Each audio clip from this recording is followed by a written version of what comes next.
So, good morning everyone. So, this is the continuation of the report of May de la Cruz.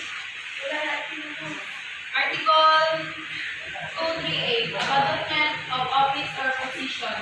Any public officer who, before the acceptance of his resignation, shall abandon his office to the detriment of the public service, shall suffer the penalty of arresto mayor, if such office shall have been abandoned in order to obey the discharge of the duties of preventing, prosecuting, or punishing any of the crimes falling within Title I and Chapter 1 of Title 3 of Book 2 of this code. The offender shall be punished by prison correctional in its minimum and medium periods, 13, and by arresto mayor, 14, if the purpose of such abandonment is to evade the duty of preventing, prosecuting, or punishing any other crime. So, ang mga public officers kay dili siya basta-basta na makabiya siyang post or position kay kinahanglan nga madawat usa ang iyang resignation usa siya makabiya siyang position. Dayon if early siya mobiya siyang position kay kuan siya ning maka-harm ni siya sa public, example, services nga ma-disrupt and duties are left undone. Kani kay consider ni siya as criminal offense. So, ngano siyang gitawag na criminal offense. So, kanang mga public officers kay i-entrust sila og mga responsibilities. So, i-abandon nila nga mga responsibilities, muna siya makakos siya og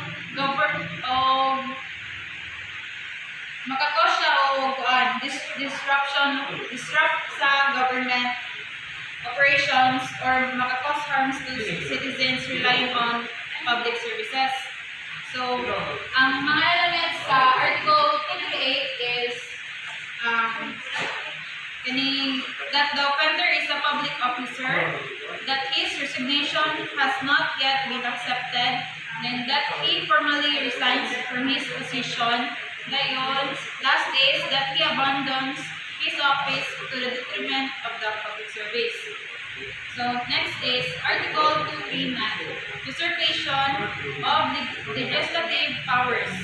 The penalties of prison correctional in its minimum period, temporary special disqualification, 16, and a fine not exceeding 1,000 pesos shall be imposed upon any public officer who shall encroach upon the powers of the legislative branch of the government, either by making general rules or regulations beyond the scope of his authority, or by attempting to repeal a law or suspending the execution thereof. So, kani sa Article 239, kay ang mga executive or judicial officers like mga mayors, mga judges, kanang dili sila maka-perform sa mga functions sa Congress. So, this includes paghimo sa mga laws, repealing them, or pag-suspend sa mga implementation. So, ang penalties animates kay prison correctional, temporary special disqualification, o fine up to 1,000 pesos as what I have said earlier. So, ang elements sa kanina article is, first is that the offender is an executive or judicial officer.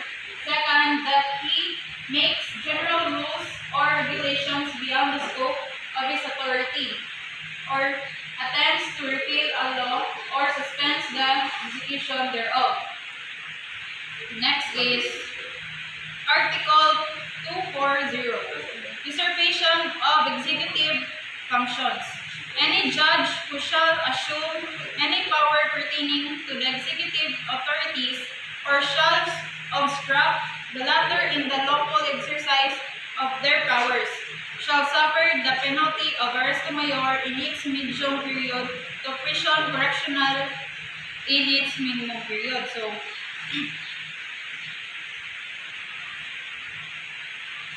ang schedule judge manghilabot sa executive functions such as implementing laws, enforcing public policy, or managing government services. So, nga siya gitawag nga crime. So, this protects the separation of powers.